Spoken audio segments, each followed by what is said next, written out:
Good morning, students. Our topic for today's discussion is financial inclusion. What does financial inclusion mean? The financial inclusion may be defined as the delivery of banking services at an affordable cost. Banking services की delivery बहुत ही affordable cost पे specially to vast section of disadvantage and low income group.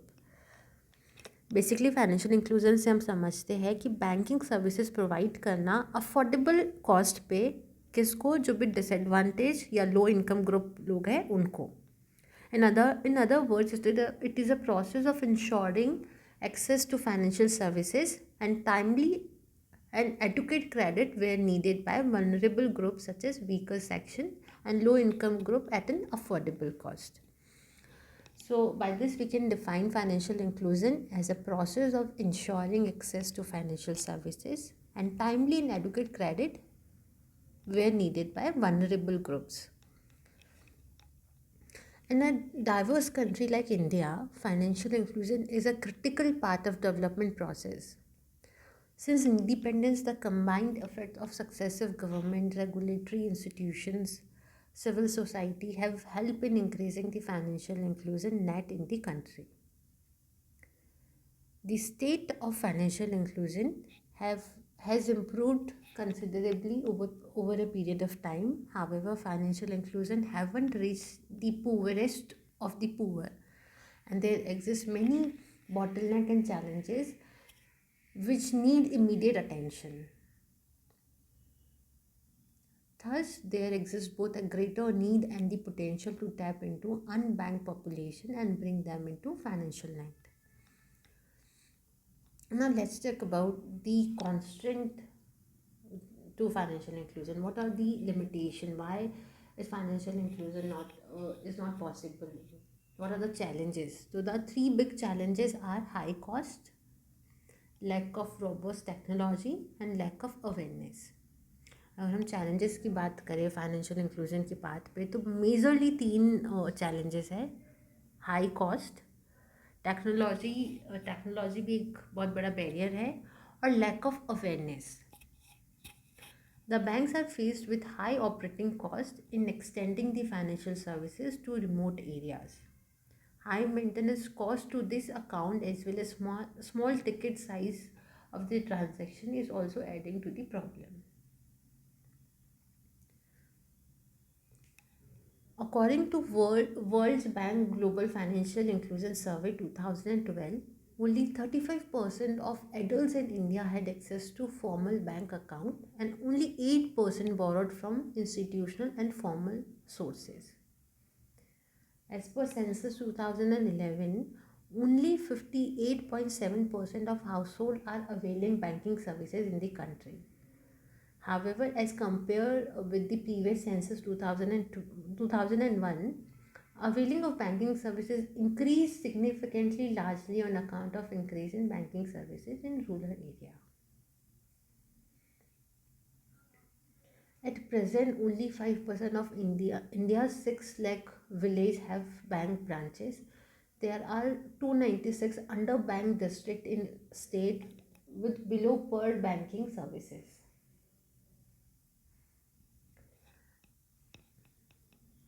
Talk about consequences of financial exclusion. What are the consequences of financial exclusion? Then the severity of consequence of financial inclusion will depend to a large extent on prevailing level of financial exclusion in the country.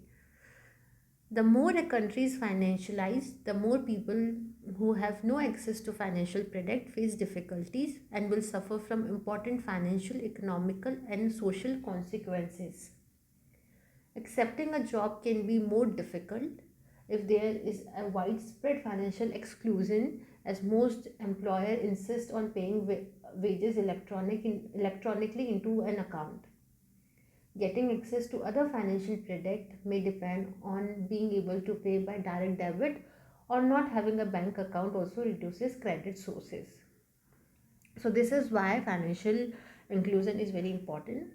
Apart from that, a much wider problem, however, relates to people using a subprime credit market where terms and conditions are inferior to those in prime market and costs are higher. Self-evidently, people who lack saving have no way to deal with income shock or emergency other than borrowing. For the people who save informally do not benefit from interest rate and tax advantages that people with saving account enjoy. Finally, savings kept in cash at home are vulnerable to theft. So, what are the initiative taken by government for financial inclusion? The first has to be Jan Dhan Aadhaar Mobile Trinity, or we called it Jam Trinity. The combination of Aadhaar, PMJDY, and a surge in mobile communication has reshaped the way citizens access government services. As per the estimate in March 2020, the total number of beneficiaries under Jan Dhan scheme have more than 380 million. By significantly changing the concept of individual identity, Aadhaar has not only brought about a secure and easier verified system but also easy to obtain as well as to help in financial inclusion process. The government has also launched many flagship schemes to promote financial inclusion and provide financial security to empower the poor and unbanked in the country. This include Pradhan Mantri Mudra Yojana Standby, Stand Up India Scheme, Pradhan Mantri Jeevan Jyoti Bima Yojana, Pradhan Mantri Suraksha Bima Yojana, and Atal Pension Yojana, etc. The second initiative is the expansion of financial services in rural and semi-urban areas. The Reserve Bank of India and National Bank for Agriculture and Rural Development, that is NABARD, have taken initiative to promote financial inclusion in rural area. These include opening of bank branches in remote areas, issuing Kisan credit cards, linkage of self-help groups with bank, increasing the number of automated teller machines, business correspondence model of banking, etc. The next initiative is promotion of digital payments. With the strengthening of unified payment interference, that is UPI, by NPCI, digital payment have been made secure and compared to past as compared to the past. The Aadhaar enabled payment system enables an Aadhaar enabled bank account to be used at any place and any time using a micro ATMs. The payment system have made more accessible due to offline transaction, enabling platforms like unstructured supplementary services data which make it possible to use mobile banking services without without internet even on basic mobile handset. Then is enhancing financial literacy.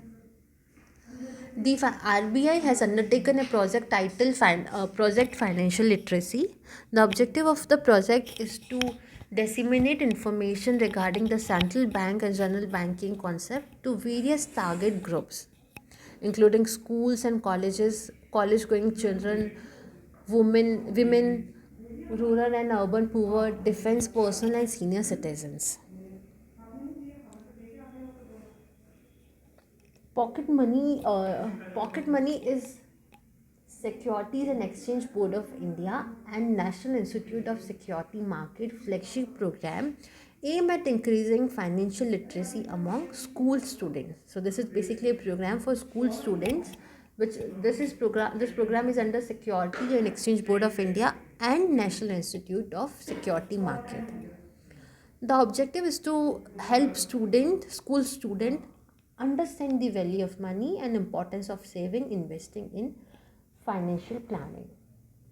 So that's all for today. We have discussed in this video, we have discussed the meaning of financial inclusion, where we learned that financial inclusion is basically a process of ensuring access to financial services and timely and adequate credit where needed by vulnerable groups such as weaker section, low income groups at an affordable cost. The financial inclusion haven't reached the poorest of the poor. There exist many bottleneck and challenges which need immediate attention. For this, government has launched various financial inclusion initiative, which are Jandhan, Aadhaar, Mobile Trinity, expansion of financial services in rural and semi-urban areas. Under this, the RBI and NABARD have undertaken initiative to promote financial inclusion in rural area. Then is promotion of digital payment. Then enhancing financial literacy. So that's it for today. We will talk more about financial inclusion in upcoming video. Thank you. Thank you for watching.